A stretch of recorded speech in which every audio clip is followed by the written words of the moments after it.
o'clock, Monday, April 7th, 2025. My name is Magrath-Smith. I'm the Chair of Charter and Rules. To my left in chambers is Councilor and Council President Tessa Murphy-Romboletti, who also sits on Charter and Rules. And on Zoom, we are joined by Councilor Linda Vacon, who is our third member of the committee. We are here in Holyoke City Hall, and anyone is always welcome to join us here.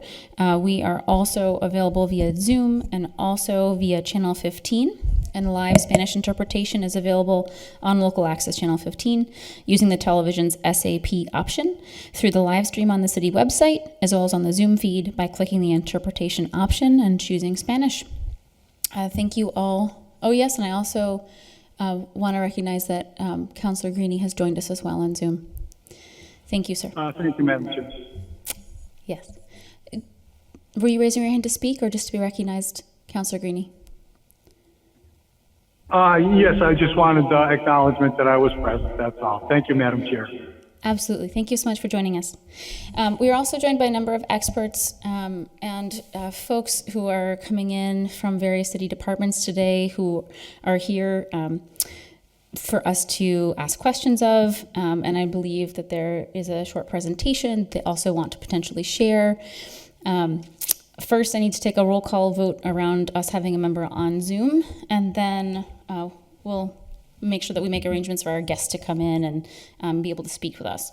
So a motion to take a roll call vote that for the purposes of this meeting that would be applicable to all motions to remove an item from the table, place items on the table, package items, or suspend the rules unless there is an objection. So moved. Second. All in favor? Aye. Aye. Aye. All right. I'd like to entertain a motion to take items 1 and 2 off the table and suspend the rules to take them up together. So moved. Second. All in favor? Aye. Aye. Aye.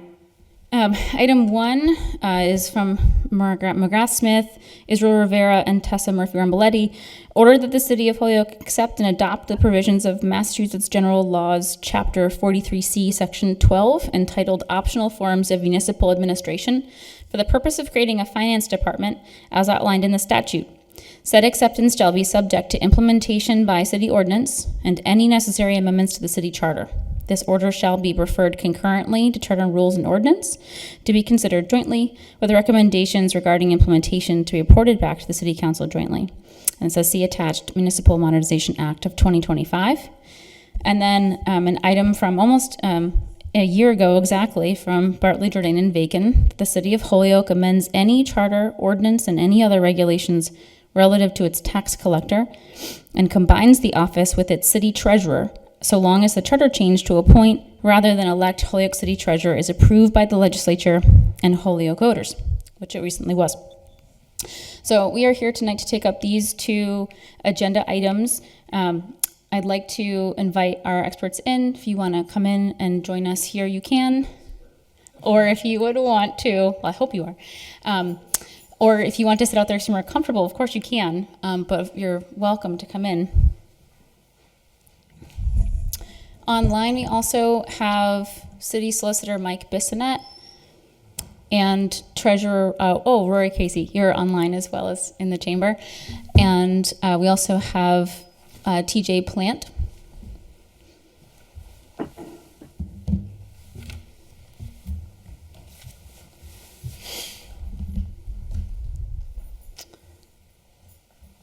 All right. I would like to see if initially it makes sense for, maybe it's the treasurer, maybe it's TJ Plant, I'm not sure who would like to start, to just briefly walk us through a lot of documentation was provided as council is kicking off this conversation. I think it's interesting for us to hear your thoughts and vision so that as we're entering into this process, we can decide what we want to do. And so just understanding the spirit of the document that is here, as well as what it could potentially mean. And I'm sure that folks either on Zoom and also in chamber will just have lots of questions around implications or intent as we move forward into this conversation. Want me to start? I would. I'll set the table. I do have with us here on the team You introduced already TJ Plant. For folks that recall, we landed a grant through the Commonwealth of Massachusetts to help do some capital planning, help modify our financial forecasting, and also technical assistance here and there in the municipal finance world as we go forward with our obligations and how we manage our resources. And so also we have our last elected city treasurer here, and our personnel director, Kelly Curran. And, we've been kind of working together, recognizing the direction we're going, the recent change of the position of treasurer that went from elected and now appointed. We have been talking some time about bringing on board a CAFO. We've developed a municipal finance policies manual, among other things that are strategies of which that are going to help us strengthen internal controls, better manage our resources, reduce liability, and strengthen in how we maximize on the opportunities to keep up with important services to the community. So we have here in front of us a suite of, because of all of this and the vision that we're trying to achieve here, in front of you, you like the Madam Chair, as you described, a 20-page document introducing a suite of changes, considering right now we have that opportunity to look into this thoroughly and do it right. Now, just to be clear, and TJ is going to dive into the components of the changes. What does it mean, so that folks can understand, and then also go into answering questions. But just so that folks, understand, is this is kind of, we're looking at the big picture, and there's plenty of opportunity from now moving forward into future meetings and tweaking it and making the appropriate changes where we want to. I think the goal here is to strengthen internal controls, and the outcome we're looking for, how we get there. I think we're going to achieve that through the result from further discussions with this committee and other committees as well. The city council, more or less. So that's what's in front of us right now. We don't. I'm not sitting here looking to do 100% of these changes. I think there's opportunities here to see what works best for Holyoke. But what's unique about having TJ here is that he is the former CAFO for the city of Springfield. Came on board when the city came out of receivership, and were able to hit the ground running with changes in how they manage their resources. So, TJ will dive a little bit and talk about kind of how we can mirror that a little and really put us in a better, a stronger foundation, so that again we're achieving the very tasks we're looking forward to achieve with implementing these changes. So I don't know, have you been skipping through the slides? No, I can share the screen now. Oh, share the screen. If we can just go right into the screen. I'll share the screen as soon as I have permission. Jeffrey, is it possible? Thank Okay, you. thank you.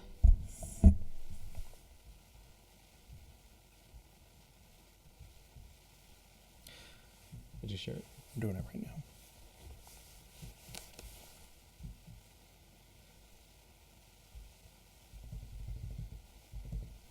Okay. So the first three slides, I kind of just summarized it in my opening statement. Modernizing functions. These changes are certainly looking to.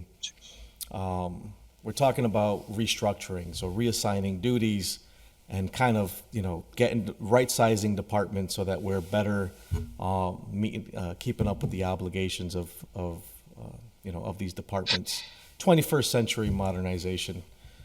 Increase efficiencies, cost savings. I think there's some key important points here that we want to get into in this presentation, that we are looking at if we were to implement these changes now, going into fiscal year 26, we are looking at a budget neutral, not looking to add to the budget. In fact, I think we're looking forward to have about over $100,000 of cost savings with these changes, and we can talk about that. And, the last bullet point, a critical point, you can read each of the annual audits between now and the last 20 years, and you'll see the material deficiencies identified in that, and as well as challenges around year-end closing, among other responsibilities of the Treasurer's Office. These are things that we're hoping to close the gap on, strengthen, in the, all in that effort there to increase efficiencies when we talk about improving efficiencies. And then you have strengthening accountability, which is really the key thing here. The biggest concern I have, we have a lot of people putting a lot of time, and I think even with leadership before us, previous treasurers, previous auditors, right, people putting a lot of time trying to improve things, turnover in positions, we go backwards. So these changes we're looking for is to achieve that level of continuity so that no matter who's elected on the council or who becomes the mayor, that there's continuity in the day-to-day operations of, particularly around the financials, right? Like the procurements, the auditing, the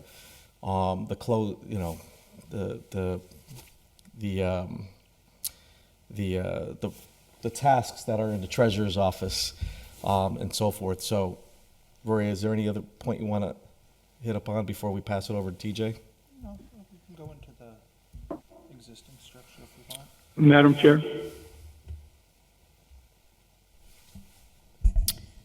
Councilor Graney? Just quickly, a question to the mayor. Is that $100,000 cost saving a guesstimate, an estimate, or is that solid money? You said sovereign money? Solid money. Solid. It's solid, and we're going to get into that in a moment, Counselor, so that we can show you where it is. Okay.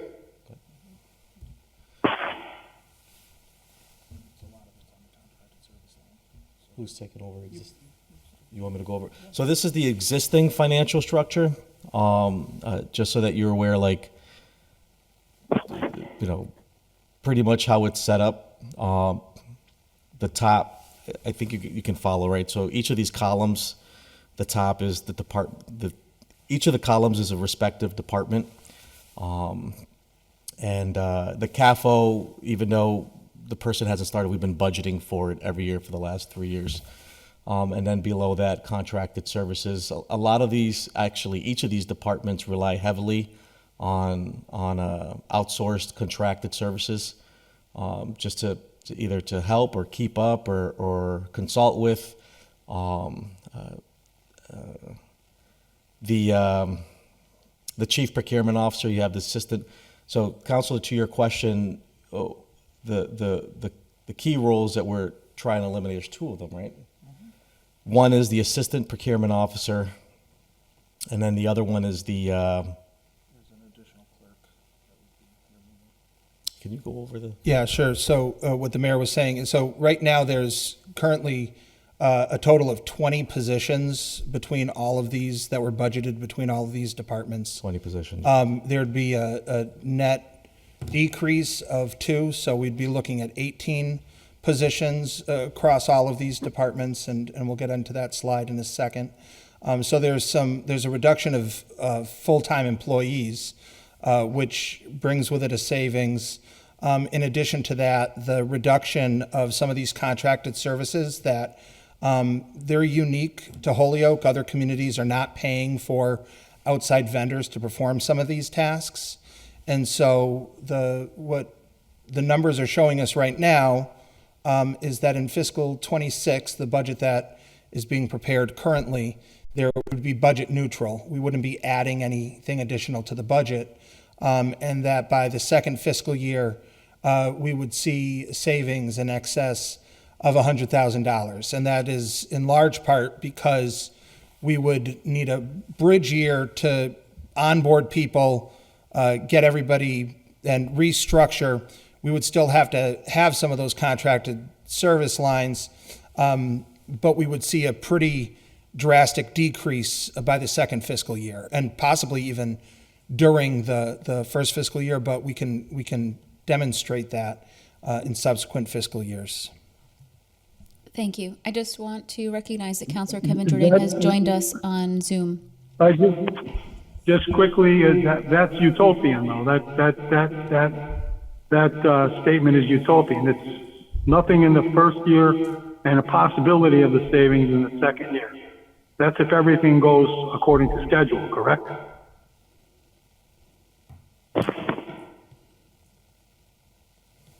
If I'm understanding the question from Councilor Greenie is, where would that $100,000 be saved? Would it be in the first year? Well, assuming we're able to implement this going into fiscal year 26 in the first year.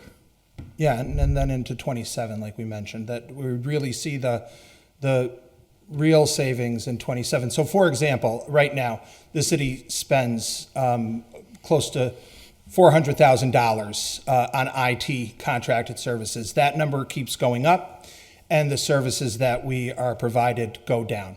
So that's before we get into needing system administration with some of the new technology that we've brought on board. That's just one area. I don't want to focus on just one area, but if you're looking for one concrete example, of which there are others, that is one example where we would be able to see a reduction in that contracted service line if we had the right people in the right positions and that the overall departments were aligned in a bit of a different way. And so that's in addition to actual positions that are currently being budgeted for that we wouldn't budget for. So those are positions that would be eliminated from the budget, unfilled positions. So we're not talking about layoffs, and we're not talking about through attrition down the road. We're saying that through this reorganization, the organizational chart that you see in front of you right now, budgeted in fiscal 25, had 20 positions. When we look into other organizational charts, what's being proposed, you see a reduction, a total reduction in the number of full-time employees. So that in and of itself would be an additional savings.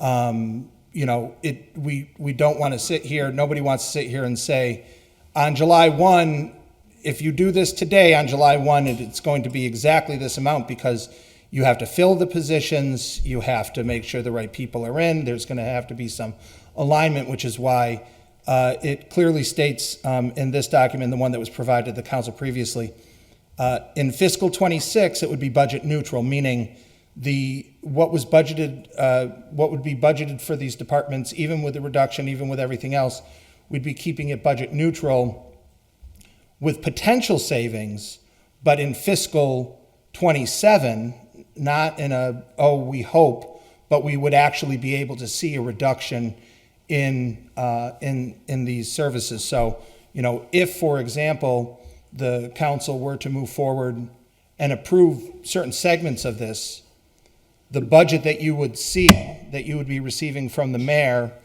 for fiscal 26 would have less positions and a reduction in some contracted service lines. And then moving into... I'm sorry, Councilor Madam Greenie. Chair, quickly. Anytime you want to... Just quickly.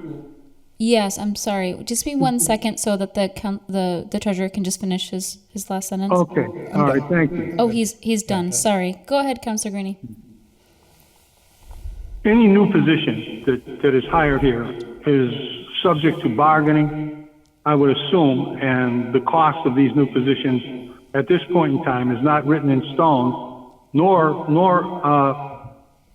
is the positions that are going to be eliminated written in stone. So and the second year I understand there's a possibility of a $100,000 saving, but that's not written in stone either. So it depends upon the fiscal responsibility of the city and who the hires are, what the terms of their contracts are, the length of their contracts, and a myriad of other things.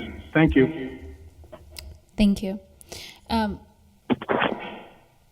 Mr. Casey, do you want to move into describing the difference between what the existing finance structure is versus what the proposed structure is? Sure, no, I can hand that over to the mayor. I'll just move this. I was just answering because some of those questions specific to that. And just before we go on, Madam Chair, Do the counselors on Zoom, I know I shared it with Jeffrey, I just want to make sure that everybody has the presentation. I know we're presenting it, but I just want to make sure folks have it to go along with if they need it. I know the presentation has been emailed out. Great, perfect. Yes, I received the email. Thank you. Thank you. Wonderful. We have it. It is on TV. Thank you. So with that, I'll hand it back over to the mayor.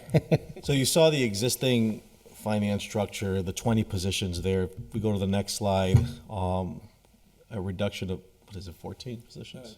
2 positions. Or a total of 14 under the CAFO. 14 under the CAFO. Here you'll see the CAFO, and then underneath that, you'll notice that the Director of Internal Audits, we highlighted in gray because we just wanted to make sure that folks understand, you know, that that's the checks and balance. It's appointed by the council. But still, you know, per the charter, you know, the oversight of the day-to-day is with the mayor or with the CAFO. So you'll see here, you know, the chief, the assessor, the assistant assessor. We still have chief procurement, inventory control specialist. We eliminated the assistant procurement role from there. The breakdown for the treasurer collector and what that office will look like. And then here you have the director of technical service. That's what Rory was talking a little bit earlier when he used the example of the IT contract. To have a director of IT probably will be a little bit too expensive, but if director of technical service, a role that is critical in keeping up and managing the IT functions, which we don't have currently at all. And then the comptroller roles, overseeing a senior payroll specialist and account payable specialist. Going up to, I don't know, I can't toggle back and forth, but you see it's a little cleaner, straightforward, to establish a better flow of an oversight and accountability. The CAFO role we've been talking about for a little while. That's the key role right there, and we have to be very strategic and mindful in who we put in that role with the right experience, the technical experience that can cross facilitate and work with these different functions and keep up with the obligations as outlined in Mass General Law, as outlined in our financial policies manual, holding folks accountable to those functions. And ideally, the CAFO would be certified in procurement. So that kind of makes up for, you know, if there was a chief procurement officer, something were to happen, there's turnover, the CAFO can quickly step in, you know, and fill that gap during that transition. Is there any other point you wanted to? And then the next slide. You go to the next slide. Okay, proposed finance structure and appointing authority. I'm looking at how you have this outlined here, Rory. So the city council, I mean, I think we all know this, you know, has appointing authority over the director of internal audit, over the treasurer collector, as well as the chief assessors. Here, appointing authority with approval from the council, the CAFO, chief procurement officer, and then ideally we'd have the head of the department or the CAFO being able to bring on board its comptroller and the director of technical service.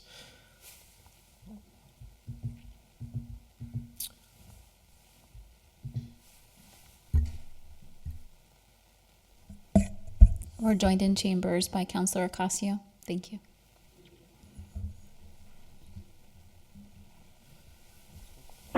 Just really quickly, I mean, you know, we didn't get too technical or into weeds, but just to give you an idea, some of the bullet points, the chief administrative financial officer, the task of that person, overseeing the 14-member, what we hope to achieve is the central finance department, a consolidated financial department, prepare annual budgets, maintain a capital improvement plan, keeping up with investment strategies, managing the portfolios for our long and short-term debt, provide oversight on the financial matters, assist with collective bargaining strategies, I think the key and important thing for the elected officials, the mayor as well as the city council, a CAFO that can help us make informed decisions when we're putting a budget together, that we're able to have a strong enough foresight to feel confident in the decisions we make, that we understand what the impact's going to be, looking 2, 3, 4 years out. Someone that that can really have that foresight, while also being able to, again, maintaining the capital plan, keeping up with, so that we're moving away from this reactionary state and how we keep up with our needs, and making sure that both the mayor's office as well as the council that those very things are I almost want to call them the basics. This is like 101 things, but certainly has been a challenge with any new mayor that comes in, or a new treasurer, or things that kind of fall to the waistline for many reasons that might exist. This helps the continuity in keeping up with the strategies of the mayor and the council, the strategies between now and the next 5, 10 years looking out, and that we're making informed decisions. The director of, this is our auditor. We all know this one. And Rory, you might be able to explain it a little better than me, but like the auditor's role with these changes, there's some shifts, so it gives greater flexibility to the auditor's department to focus more on auditing. Yeah, so one of the things, and we met with folks from all the departments as part of this, and reviewed some of the surrounding communities, and this is something that came out of Springfield, and I know that once we have TJ kind of can talk more in depth, but this actually seemed like something that really would work well in the city of Holyoke, where because we're talking about a restructuring, it's not just creating a new position or saying you're combining treasurer collector. There's a lot of things that kind of have to get shifted around. And so the idea that there would be this director of internal audit, they would maintain the general ledger and chart of accounts. They would make sure that the money that's been posted comes to the treasurer's office is accurate and post it. And they would review the warrants and vouchers. Those are all things that our auditor currently does and would continue to do. But this would actually give the auditor more independence and more authority, and they would be the ones to maintain the newly established fraud hotline. Right now, that would be going through personnel, but this actually is something that would be handled by the auditor. The auditor, when you look at some of the language, when the ordinance conversation comes up, you look at some of what they're able to do. They're able to call up any department head and say, I'm going to be there tomorrow and I want to review everything. I want to go through all of your contracts. Not because they think there's something wrong with it, but because it's just good practice for us to be able to do that. When we talk about year-end fund balances and we talk about grants, why didn't we get those receipts? Why didn't the department perform the way that they were supposed to? In the treasurer's office, one of the biggest frustrations for me is when I find out that due to some turnover in one department, $30,000 worth of checks were found in a drawer. Why wasn't that dealt with in an appropriate manner? What's going on? That would be the responsibility of this office, that the director of internal audit would be able to, on a moment's notice with their team, be able to go down there and say, I want to see exactly what's going on. I want to help you come up with the policies and procedures to ensure this doesn't happen again, in addition to managing the annual audit and the federal single audits. This is something that we currently have, but again, a good example of a title change and some responsibilities within the office shifting slightly.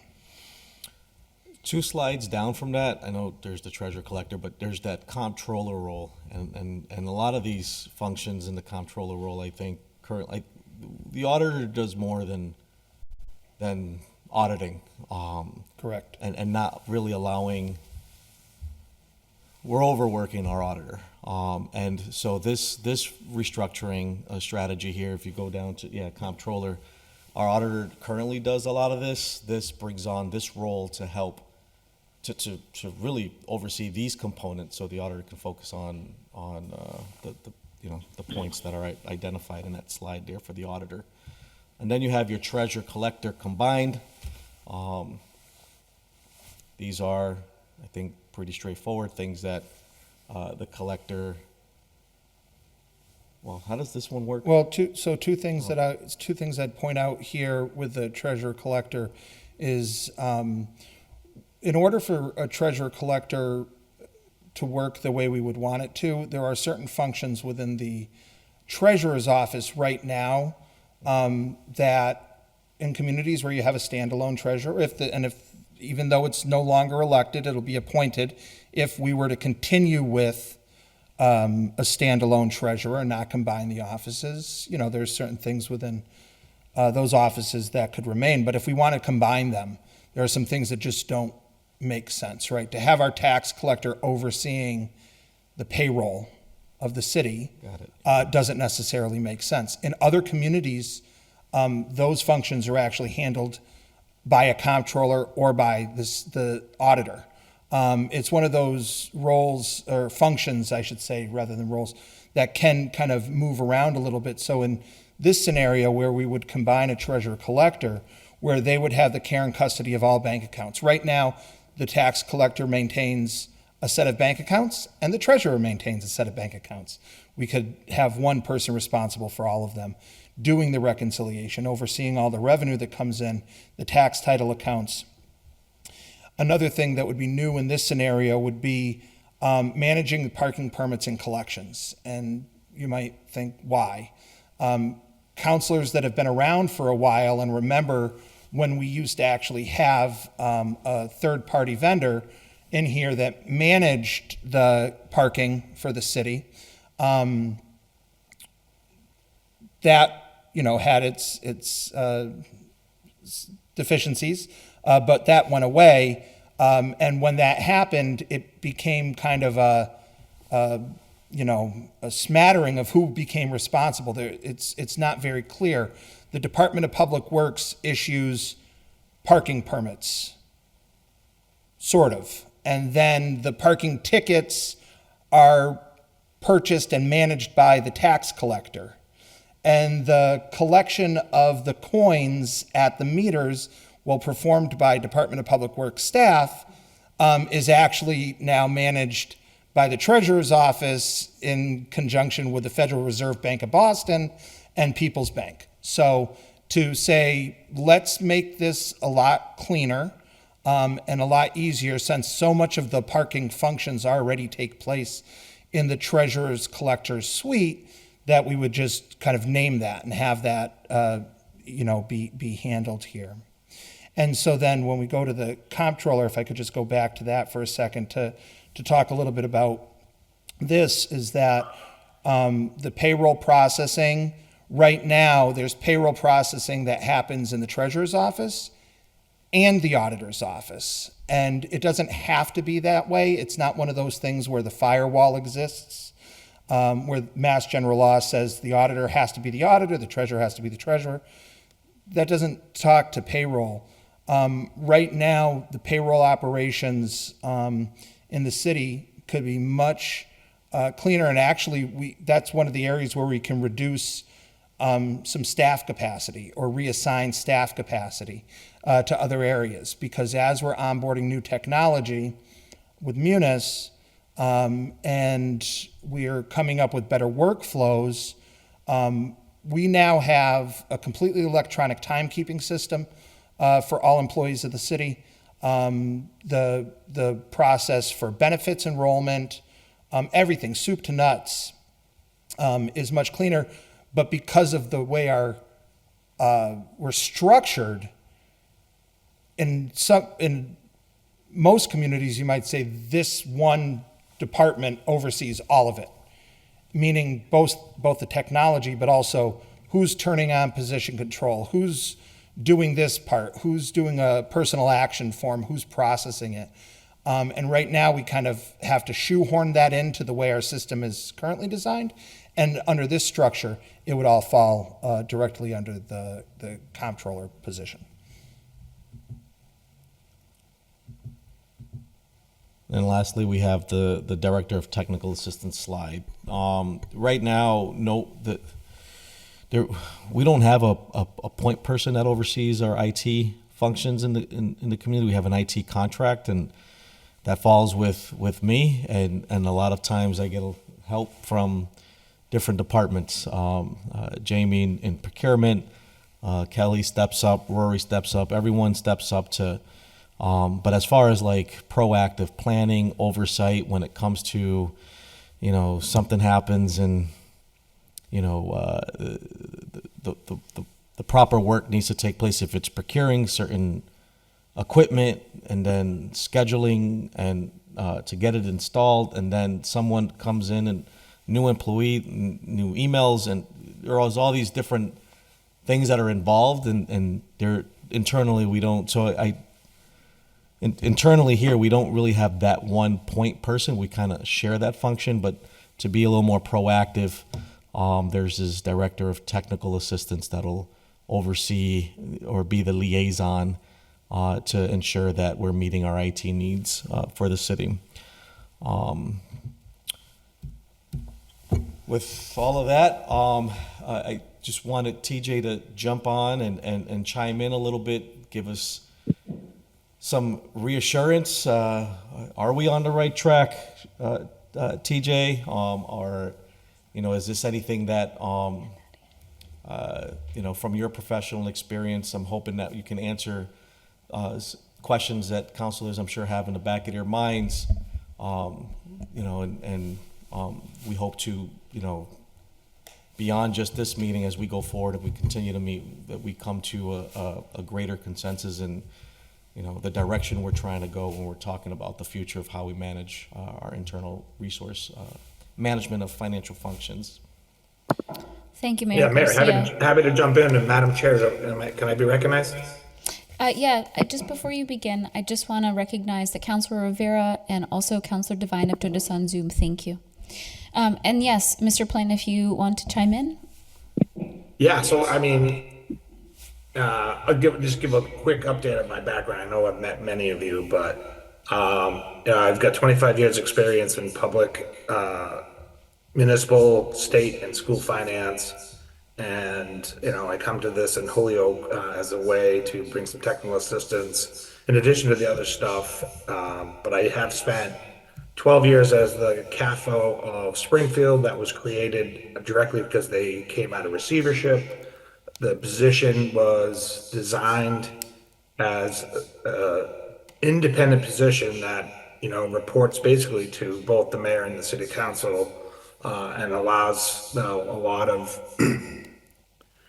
leeway in terms of financial operations. And it kind of merges, the assessor, treasurer, collector, auditing, in this case, comptrollers. I know we're talking about that, so it's not auditing. Internal audit would be independent, and procurement, because all of that with a single vision allows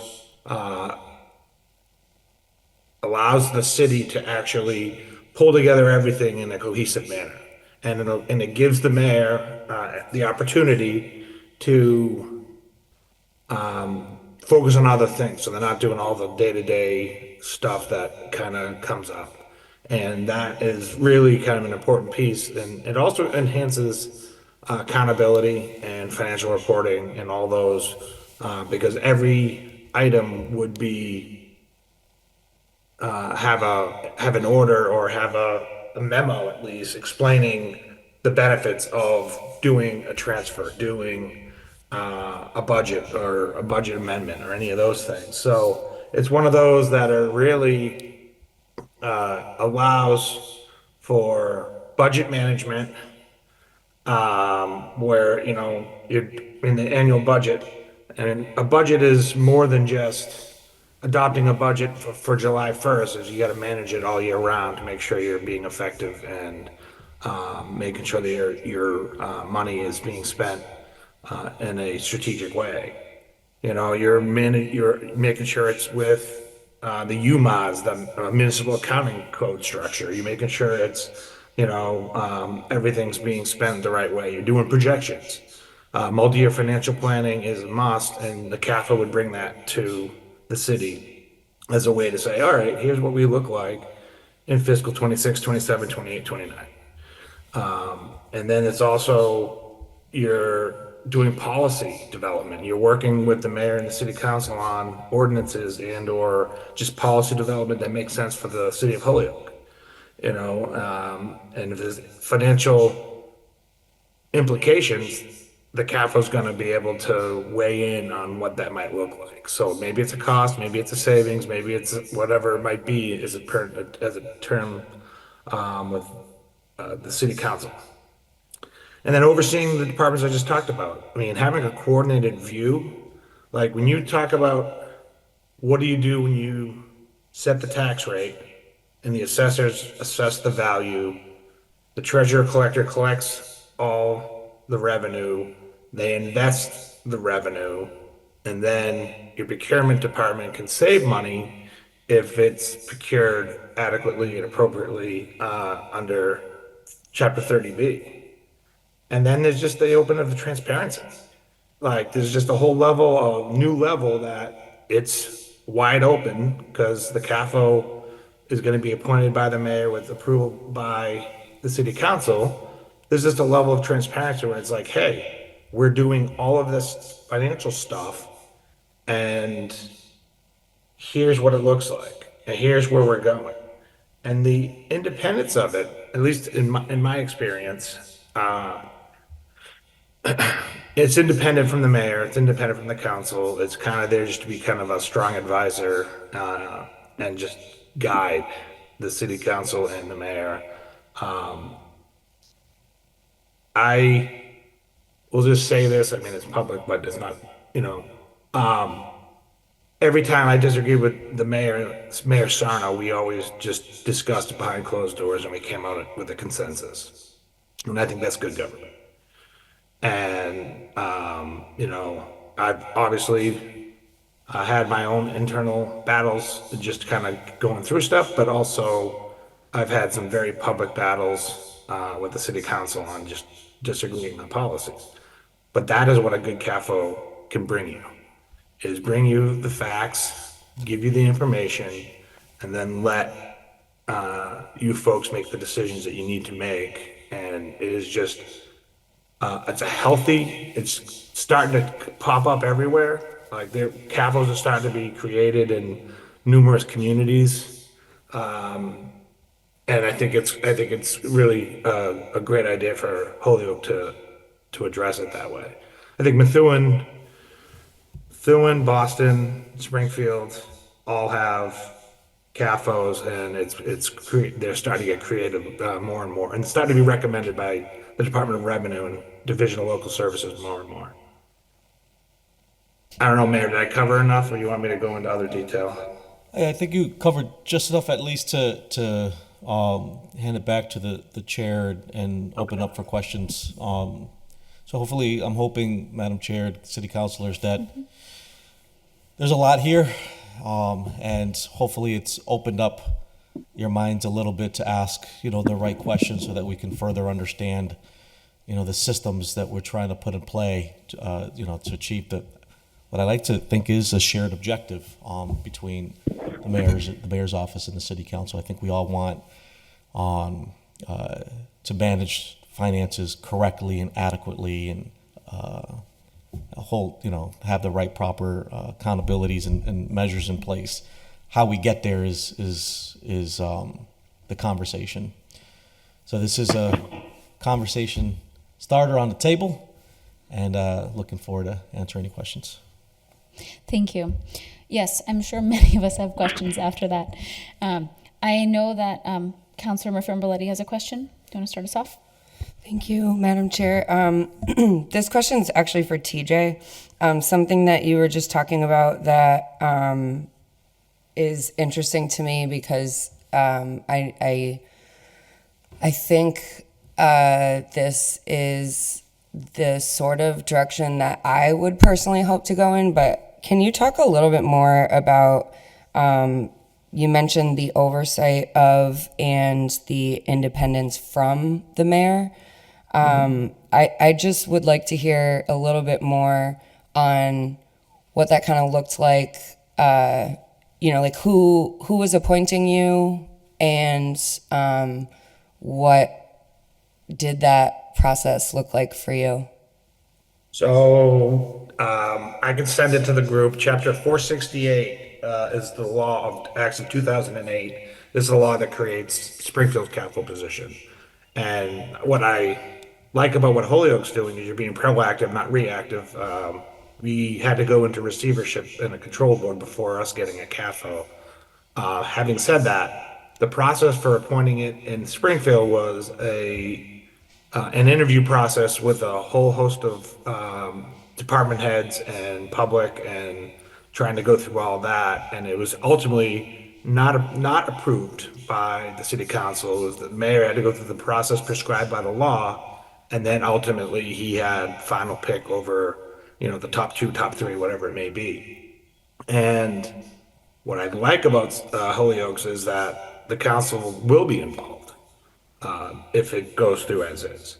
But yeah, but the independence really comes down to what is the professional judgment of the CAFO and all of their experience and information, and then what is their recommendation, and does it coincide with the vision of the council? Does it coincide with the vision of the mayor? Do all three coincide and they just make it work? I mean, you could probably read, I've done some interviews, but you could probably read, money in my mind, as long as you're spending it right, it just needs to be strategic priorities. And that is really what, the CAFO, their goal is to implement the strategic priorities of the city council and or the mayor, and trying to figure out a way to fund it. And then if you can't fund it, the CAFO needs to be able to speak up and say, we cannot do this. We cannot do this collective bargaining agreement. It is not something that's going to be affordable long-term. We cannot do this contract. We cannot outsource this. I mean, whatever it may be, because there are issues are going to pop up every day. But you just need to have a person strong enough to say, yes, this is a great idea. No, this is a bad idea, but articulate why. Does that answer your question? Yeah, thank you so much. Thank you. I also see Councilor Greeny, your hand is up. Yes, just quickly, Madam Chair, can you hear me? Yes, we can. Okay, this is a question through the chair to TJ. You mentioned that there are three communities, Boston, Springfield, Methuen, who have adopted this financial structure. Do you have any other communities the size of Holyoke with a 39,000 population that have adopted this CAFO structure with the financial structure that has been presented? That's an excellent question. I have no idea how many residents are in Methuen. Give me a second, because Methuen had their own budget problems anyway. So they had it coming in a different way. That's why, again, I get back to the proactive nature of what Holyoke might be attempting. It looks like Methuen is 53,000. 53,000. Are there any other communities in addition to the three that you mentioned, Boston, Springfield, and Methuen? Because Boston has, 2 million, Springfield has at least 250,000, probably more. Population, Springfield's population is 155,000. Yeah, population. Boston's 600 to 800,000. I don't know exactly. Methuen's 53,000. Other ones are creating stronger CFO roles as well. Like, they just may not call it a CAFO, but they're consolidating power, or consolidating, not power, I guess that's the wrong word. The CFOs are more common. Like Lawrence has a strong CFO that is essentially CAFO powers, but they don't call it a CAFO. And there are other communities that have it. So I could certainly track down some of that information for you, Counselor. No, that's okay. I'm just curious, because we're sitting on, what, 40,000 people in Holyoke, which is, incomparable to, I'm just looking, I just wanted your insight as to, similar communities with, similar demographics to Holyoke. That's all. Lawrence, I'm not sure what the population in Lawrence, but I think it's around 90,000, somewhere Yeah, around probably. there. I would guess I guess it's around that too. I don't know. I can look it up, but. So All right. Thank you, TJ. I know a list does exist. I'm sure that we can get a list, Counselor, because I know even West Springfield has a CFO. I believe Chicopee has a CFO. Westfield has a CFO. Yeah, Topsfield. Some communities call it finance director, some communities call it CFO. Northampton has a Some finance director. Yeah, but it's all the same thing. It's about a centralized financial operation for the city and one person to lead that. Yeah, I'm not concerned about the semantics. That doesn't bother me. It's the position itself. Thank you. Thank you. I also want to recognize Councillor Jourdain has his hand up. Thank you, Madam Chair. First of all, I just want to thank Rory and the mayor and TJ and the others for putting so much time into this. And I know this has been an important priority, and I know they've done a lot of work on it to get it to this point for a presentation. So I just wanted to say I recognize all the hard work, and I do very much appreciate their time and thoughtfulness and trying to bring some things forward for us to do things in a better way. And I look forward to the beginning of the discussion. So I just wanted to just say that for openers.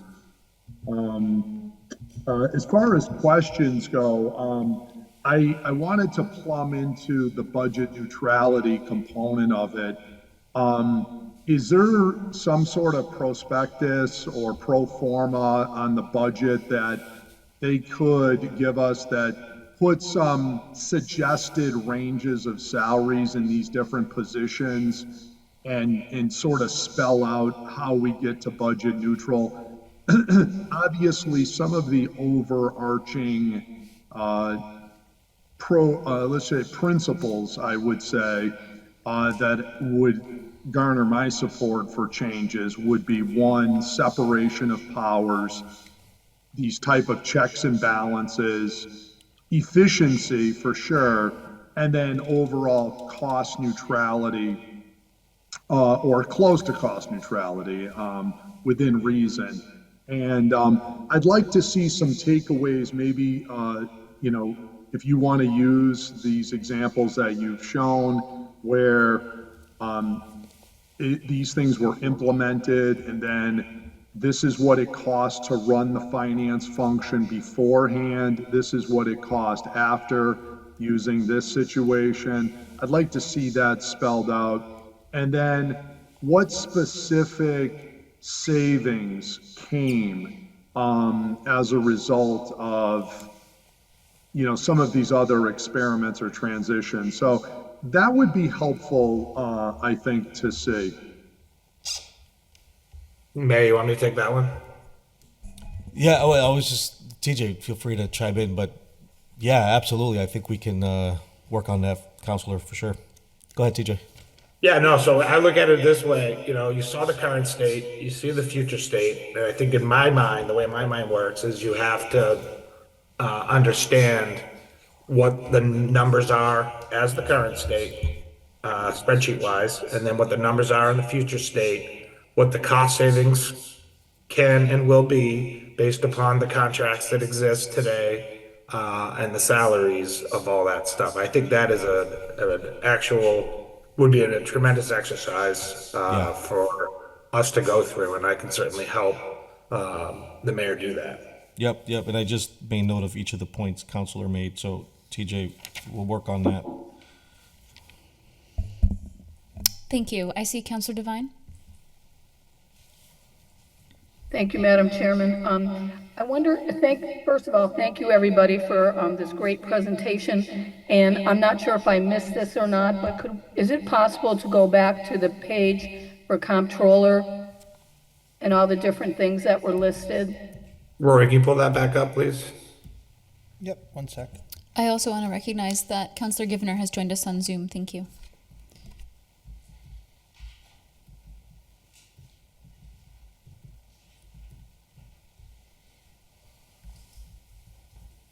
Okay, yeah, if you can see, third line, reconcile treasurers, that's Yeah. supposed to be, That was a typo. I apologize. Okay. I own No, that. no. That's my don't own typo. don't apologize. It happens to the best of us. I just want to see if, and I'm assuming the fourth one is maintain, tax filings. Yeah. Yeah, I don't know. Okay. I don't know why the spell check wasn't working. I apologize. Don't, don't apologize. Thank you very much. I just wanted to clarify that. I'm Thank gonna you. fix those right now. If I could just chime in with another question on the comptroller, because it's a new, I've seen it occur in Springfield, but I'm wondering what it looks like specifically here. And I'd like to understand the difference between what the comptroller will do and what the combined treasurer collector will do. If you could just tease out those two roles. I understand that payroll will fall underneath the comptroller, but I'm interested in why the other functions go to the comptroller instead of to the combined treasurer collector. Sure. So as the current treasurer, I'll speak to it briefly, but I think that to understand how it works in practice, we'll kick it back over to TJ. But what I can tell you is that there are things on this page here, spelt correctly, that don't exist in the treasurer's office now.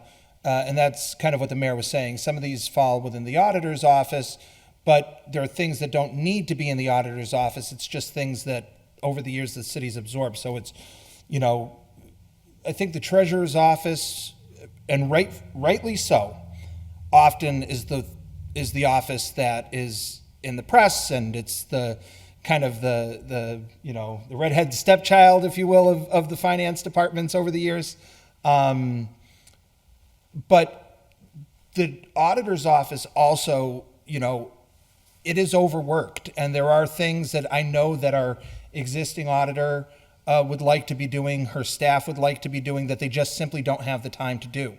There's also functions within that office that they're contracting out right now that we're learning that most other communities don't do that. That's something unique to Holyoke. So I would let TJ speak a little bit about that. But when we talk about things like what is reconciling treasurer's cash to the GL? So the auditor maintains the general ledger, the treasurer maintains all of the cash, and they're supposed to reconcile those two things.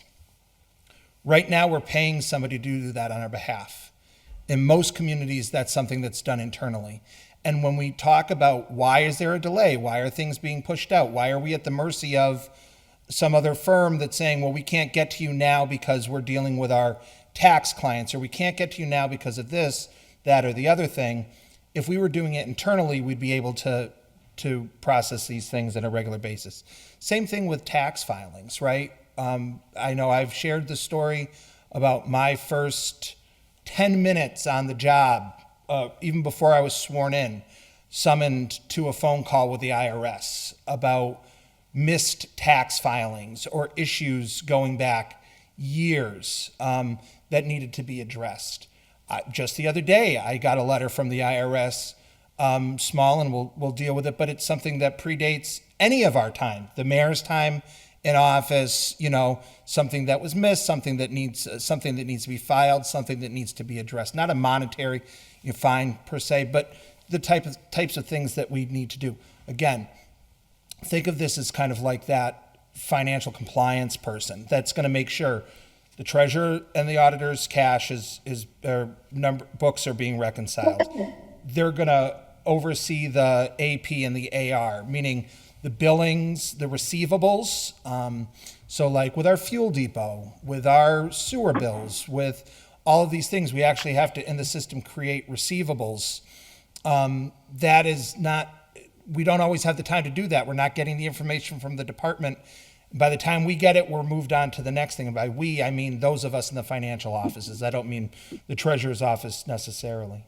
So those are some of the things that this combined office would handle. And I think that this is it really something that we didn't, when we went into this process and we're looking at other examples in other communities, we didn't think like we're looking for this position. This is something that when we learned about what it could do and then talking internally about it with folks, not just in my office, but outside of my office, in the auditor's office, in other departments in the city, getting excited about what this could mean for our own independence to be able to handle these things internally in a timely fashion and to be able to get out in front of it, not waiting until the 6 months after the end of the fiscal year to try to figure out why is this account in deficit? Why weren't those grant receipts handed in? How did you miss this? How did you miss that? Be able to deal with it in a timely fashion because we are reorganized, not staffing up with new positions, but reorganized so that we can really make sure that everybody's focused on the tasks that they need to be focused in on and not pulled in a bunch of different directions. So that's my 2 cents on it, but I know the mayor and TJ may want to expand. I'm happy to expand a little bit. You covered a good chunk of it, but I guess the most important thing in my mind, in my experience, and what I've seen across the Commonwealth is that the comptroller is the lead accountant. So that is the person that's going to do the accounts payable, accounts receivable, reconcile, making sure the treasurers reconciling their cash, but reconciling that to the general ledger, doing all those functions that kind of the accounting functions. Right now, the way cities are set up, it's the city auditor doing all of it. And I believe Tanya, is doing a great job, but I'm sure she feels overworked and overburdened because of just the amount. Then you get the period 13 adjustments and like trying to get that all stuff done, and that should happen in a timely manner so you can then set your tax rate and then get free cash certified and close out your books. Like all of that should be done by September, October, so you could file your end of year report and all that stuff. So that comptroller position is critical for that.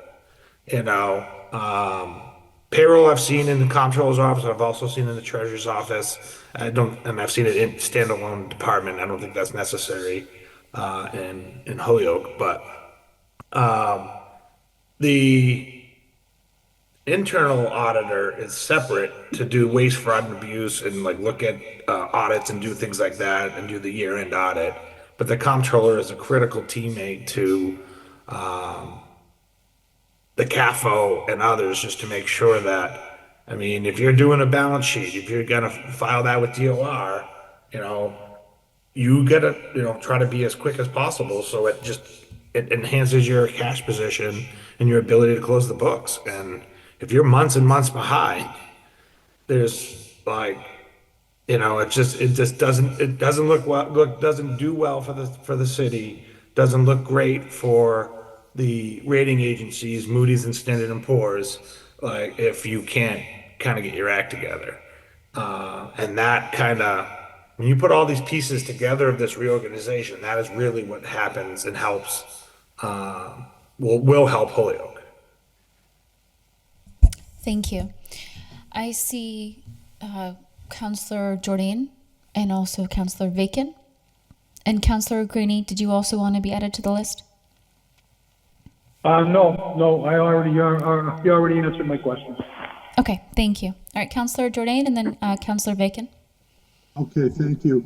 To whoever feels best to answer this question, maybe TJ, I wanted to talk a little bit about, the importance of, I see there's a 3-year term, or at least that's in the proposal for most of the positions. And I wanted to talk about, I see the removal, even though the CAFO is going to supervise largely all these positions, it's the removal power was reserved to the mayor with, the consent of the council. I was wondering why it wouldn't be the CAFO making that recommendation as the direct supervisor of these other positions as opposed to the mayor. And then I wanted to ask you, the concern I had, and of course that well predates the current mayor, Counselor I've always- Jourdain, it's a little hard to Yep. hear you. Could you go back just a little bit? Like 5 seconds. Like Okay, just how about- 5 seconds how back? How's that? Is that better? Yes, Yeah. thank you. Okay, thank you. So my prior question was about why not the removal power coming from the CAFO as opposed to the mayor, since he or she is the direct supervisor. And then my second question was on making sure, I'm really concerned about the CAFO being independent of the mayor going forward, as you know, because we're really relying on that person to do long-term, whoever the mayor is, to be independent on these long-term strategic planning, right? And I think that was the point you were trying to make earlier in your struggles, good and bad. And so, but one of the things, and again, I wanted to make the point, this precedes the current mayor, is mayors have a lot of influence over these positions. They set the salaries. You don't get a raise without the mayor. You don't get certain time off. Maybe you don't, you know, he or she does your performance appraisal. Can really make life a challenge here as your direct supervisor. So this notion that of independence, how will that be institutionalized so this doesn't just become another wing of the mayor effectively? And ultimately, my general experience has been all the department heads basically line up under whoever the mayor is and follow the marching orders essentially. So why would this be any different? So if you could kind of touch on those, that would be helpful to you. No, gladly. That's an excellent question, just because that is one of the biggest challenges as it relates to maintaining your independence and maintaining a level. I mean, it was somewhat easier for me in Springfield because I could rely on Chapter 468, which is a state law that says, hey, you're independent and you can do whatever you need to do. You got to certify everything. So I think it's going to come down to your ordinances of like, hey, let's kind of, mock this up in a way that says, here's what the ordinance is going to look like to make sure that there is a level of independence. Because it's going to come down to just being able to be clear what the rules and what the expectations are. And really, I fall back, everything in my entire career, I fall back on Mass General Law, Chapter 44, which is the finance law. It's the Bible that I've lived by, and I have always backed it up by saying, here's where the law says we can, here's where the law says we can't, here's where it might be a little gray, so let's talk about it, and all that stuff. I mean, it just really comes down to setting the tone and the tenor of what do you want this to look like. And I personally believe independence is an important piece of the role, so a CAFO can go to a mayor and say no. If it's not in the best financial interest of the city of Holyoke, they should be able to go and say no. And if it is, they should be able to go and say yes. Or if it's one is like, let's just figure it out. This is what you want to do. We have the money. Let's just figure out how to do it. Is it issuing debt to do a capital project? Is it short-term borrowing? Is it long-term borrowing? Whatever it may be, it's like, the goal of the CAFO is to try to facilitate the needs of the city based upon the priorities of the mayor and the city council. Does that answer your question? It does, TJ. Yeah. And would you be available for follow-ups if we wanted to connect with you or? 100%. All right, thank you. Now, if you could just touch on that first question I gave you, which is, why was the removal power for the CAFO's direct reports not with the CAFO, but with the mayor? What are your thoughts on that? I mean, my gut reaction on it is if it's a direct report to the CAFO, it should be with the CAFO with the mayor's approval or like in consultation with the mayor. Because chances are if you're removing them, it's for cause or for reason or lack of performance. And there just needs to be a strategy that goes into okay, now what? Like, who's going to step in? Who's going to move up? Who's going to come in? Like, there's an operational decision that this is part of. And I think the mayor needs to be part of that conversation, and perhaps the city council as well. But they need to be part of that conversation in the sense of, like, if I'm removing a department head, we're gonna have a vacancy that's probably could cause some issues if it's not filled with a strategic plan or strategy. Is that Right, yeah, that's a good answer. I don't know if the mayor would like to weigh in. I would definitely want the mayor being consulted in all of this, of course. So I'd be interested in the mayor's perspective. Yeah, no, the shorter answer, Counselor, is these are all amendable to, right now, this is what's in front of us. We can do more research in what other communities are doing, what language, as long as we're achieving the objective, right? So it's certainly amendable. What's in front of you right now is A draft. Yeah, it's a draft, right? Got it. Okay, thank you. Counselor Jourdain, are you done? I am, thank you very much. Okay, Counselor Vacon? Thank you. Thank you for the presentation, and my questions are for whoever wishes to respond. If I have two questions. One is, and I guess this one is for our consultant, and I was just interested to know if, TJ Plant, if you recommended the structure that we're looking at under this document called the Municipal Modernization Act to the city, or if it came out of the work group, that structure. I'm just interested to understand where it's coming from.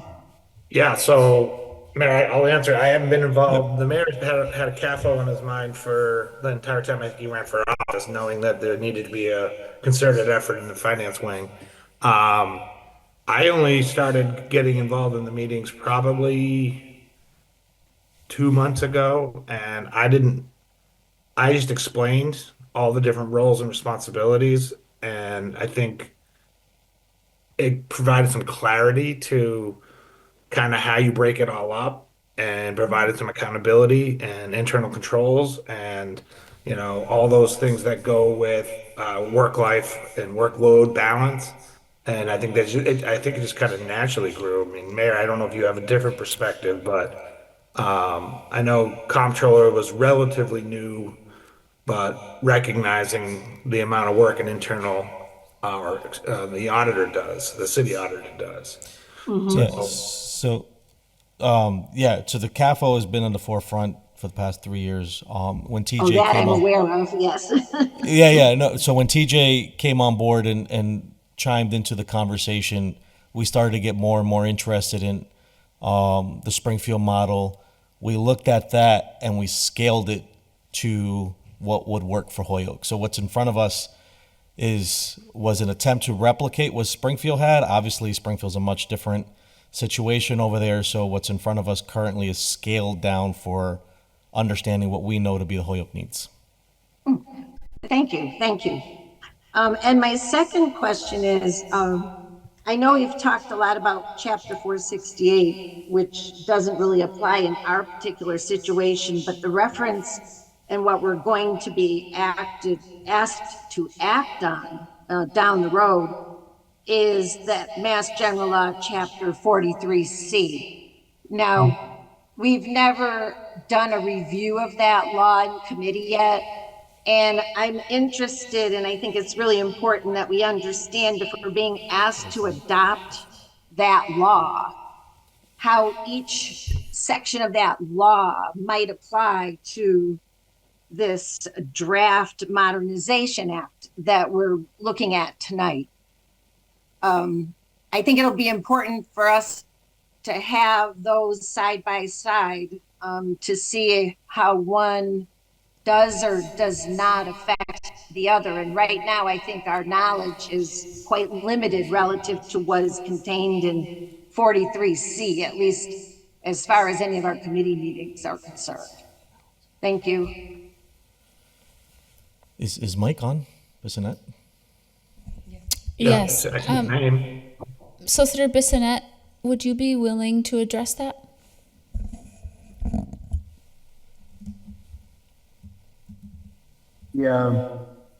Chapter 43 option was first brought to the council's attention in a memo in February of 2024, along with a proposed timeline on how we could proceed. I believe that material was provided in the packets for this meeting. If not, I'll make sure we get another copy to the members. It is not necessary to adopt Chapter 43 to implement a finance department. You can do that with or without the use of the optional forms of municipal administration. You can do it simply by adopting a ordinance that creates a finance department in part or in whole by using the various templates contained in the Municipal Modernization Act. So I think that gives you sort of a backbone of what you might see in a fully built out finance department. And you can pick and choose how you want to construct your own from those different parts and pieces that have been cobbled together into that draft. So if you want to proceed by adopting 43C, you certainly can. And there is a template in section 11 or 12 that basically outlines what should be included. What it doesn't provide you is a model ordinance. And I think what the treasurer and TJ have provided is a basis for you to start looking at what you want to include, what you don't want to include, whether you want some language changes, and just how the structure, as displayed on the printouts tonight, should be put into language. So there are a lot of choices to be made. I think your second item that was, I think, originally proposed by you, Councilor, as well as Councilor Jourdain, is, I think, the first step, which is as of January of next year, we need to combine the treasurer and collector, or we need to determine if those are going to remain separate appointed positions. So I think that might be, as we start to sort of cobble this together, if it takes a step at a time, that would be a good first step, and certainly welcome input on that one. I hope that that explains it a little bit better, Councilor Vacon. Thank you. And through the chair, if I may follow up, the reason I asked the question is because the makers of the order, Councilor Magrath-Smith, Councilor Rivera, and Councilor Murphy-Romboletti, ordered that the City of Holyoke accept and adopt the provisions of Massachusetts General Laws, Chapter 43C. So that is what prompted my question, because the order wrapped 43C around the Municipal Modernization Act memo. So I thank you for clarifying that there's options in there. It can be confusing, no question about it. So thanks for the question. Are there any other questions? I wonder. Yes, Councilor Rivera. Yeah, thank you. Just to speak to that particular item, one for the next agenda, an ordinance with the order filed. And I can't actually, right? I have to wait till that meeting comes. It's on this here too. Okay, perfect. So. Yeah, no, I signed on to the order because that was my understanding. But listening to City Solicitor Bissonnette, I'm at the will of the body, whichever approach we want to take, right? If you don't want to adopt 43C, great. It sounds like there's another way to do it anyways. Whichever one makes everyone feel comfortable. Again, I didn't work tooth and nail on all this documents and stuff. So like some of these things I signed on just because I'm the ordinance chair, specifically like this one. So I appreciate the question from Councilor Vacon that kind of clarified what the answer that City Solicitor Bissonnette gave us. So just wanted to thank you on that. Councilor Jourdain? Yeah, Madam Chair, I was wondering at some point if we could get to, as we think about the ground rules for moving forward and turning this into how we make the sausage, Maybe getting a Word document that everybody can kind of work off of or start considering for redlining and, what do you think about this or what do you think about that? And we just kind of build it out from there. And then, we've sort of got one masterpiece, if you will, with the different components. And I think Attorney Bissonette is right to point out there might be different things that are more timely needed, like if we have to do the treasurer piece first, or we have to do other pieces, or, just sensitive to those timelines, because I know we do have, that's a definite timeline we have coming up. So I just wanted to put that out there for people to consider. That might be one approach that we kind of work through this with some sort of red line version of a Word document.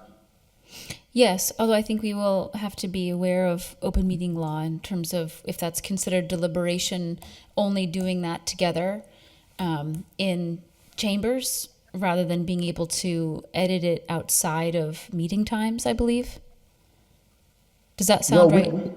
Well, we can do the editing on our own time. I think where we have to be, to your point, be very careful is the conversations of the majority of these committees, and doing all of that. Yes, absolutely. We need to be very sensitive to the whole OML issue. But yeah, but I think it would be helpful if, like, I have a Word document and I want to propose, I don't want it just to be some verbal thing where I could email the mayor, the law department, TJ, you, somebody, whatever, like, hey, I'm thinking about this. What do you think about if we worded it X way?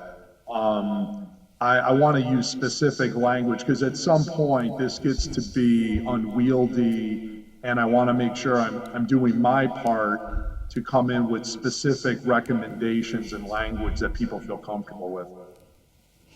Yes, and I don't know exactly, we're going to now shift in just a few minutes here into, kind of part B, which is ordinance. The way that I like to run charter and rules, as you know, is having a document up on the screen where we have, here's the original language, here's the proposed revision of the language, and now let's hash it out together and we come up with what feels good to the, in the full body, and we bring that to full council. So I feel like this is it's a in-depth document that you have in front of you with all of the proposed ordinance changes, plus we have this proposed finance structure in the presentation. And I think that it's going to be important for us to be willing to edit in real time some of these documents together so that, for example, you could say, I would like to actually propose the following. And we could put that language up on the screen and then debate it and discuss it. I'm excited about the wealth of documents that we have been provided, and thank you to all of the department heads and to the mayor and to TJ Plant for their work, and to Solicitor Bissonette for their work on this. And I think that just like I like in charter and rules to start with, here's the proposed language, here it is, and now we need to be willing to slice and dice and change and revise so that it suits something that the full council feels really good about and wants to move forward. And I think I'm grateful that we have a draft to begin with, to your point, that we can start to redline. Are you also imagining, Councillor Jourdain, that what you would want is almost a written description of the financial structure chart to go off of? Yes, I would think anything that would be amenable and people want to feel comfortable about. The good news I take away from here already is I see a lot of common areas of agreement here already. So on a complex topic. So I think we have a lot to work with here. And but a lot of the concepts I'm very supportive of. So that's good. But yeah, a working document in exactly the way you've been running the committee, and for that matter, the way Councilor Rivera has been running ordinance. I think we do the documents and we do edits, and I would say that system that both chairs have been using is a good system, and I think we probably stay with that. I'd be happy to work on something that we could all then be able to work in when we're in meetings. I think that's a great idea. Did I see that, Mr. Casey, you wanted to speak to end us? Yeah, just two quick things. Let me know, because I can easily download this into a Word doc and you can share it with whomever, or we can do that. But, so I just wanted to say that I'm looking at it right now with tables and charts, and what got put into the act that was filed is a PDF, obviously, but we do have everything. You can share that. I'd be remiss, though, again, just wearing my actual hat of the treasurer, thankfully the last elected treasurer. There are part of the Municipal Modernization Act, the first section, are 4 proposed charter amendments, 3 of which are specific to the office of treasurer, and I call it kind of like housekeeping. So I was hoping I could just thumbnail them for you real quick, in the hopes that, to your point, maybe you could kick them back to the law department if it was the committee's will, so that they could come with some fleshed out language. So do you want me to read them into the record? Sure, and I can pull them up on the screen too when you're doing that. So it says, 1, order that the Honorable Holyoke City Council petition the Great and General Court of Massachusetts to amend Section 1 of Chapter 44 of the Acts of 1979, titled An Act Relative to the Membership of the Soldiers Memorial Commission of the City of Holyoke, to remove the city treasurer as an ex officio member and replace with the city clerk. 2, ordered that the Honorable Holyoke City Council petition the Great and General Court of Massachusetts to amend Section 15 of the Holyoke Charter to include a provision that requires minimum qualifications for appointments to financial departments to be set by ordinance. 3, to amend Section 27 of the Holyoke Charter to remove the city treasurer from serving as acting mayor. And 4, for the law department to review the charter and previously adopted special acts to identify any additional changes in order to reflect the recent change to the office of treasurer. From my perspective, one of the obvious next steps is to ask for our law department to provide us language around these proposed changes so that we can take them up in the next meeting, and for us to really discuss in depth what these changes need to be. And these are all things that we're on a timeline around, because in order to get it to the general court in time and have them, process these changes before we have this January deadline, we want to get to it as soon as possible. So that is definitely a next step that is in front of us. Is there anything else you wanted to say? I also have Councilor Vacon's hand up. Yeah, no, just if anybody had any questions about these, but thank you. I just wanted to, we hadn't discussed that. We jumped right into the kind of the cooler part of it, but this is like the housekeeping. Yes, which needs to happen. Yeah. Councilor Vacon? Thank you. And I do appreciate the side-by-side relative to language. And I'd also like to request that we get side-by-side as it would relate to changes to our ordinances under finance, because I see that it's replacing the entire financial ordinances. So I'd want to make sure we could see how the reorg would fit and what we'd be taking out, moving, and otherwise eliminating. If we could somehow figure out how to do that side by side also. Yes, thank you. I'm seeing Mr. Casey shaking his head yes, that is something they would work on as well. All right. As we move to close this meeting, I'd entertain a motion for us to table both items 1 and 2. So moved. Second. All in favor? Aye. Aye. And then a motion for us to adjourn. So moved. Second. All in favor? Aye. Aye. Aye. Thank you. Thank you all.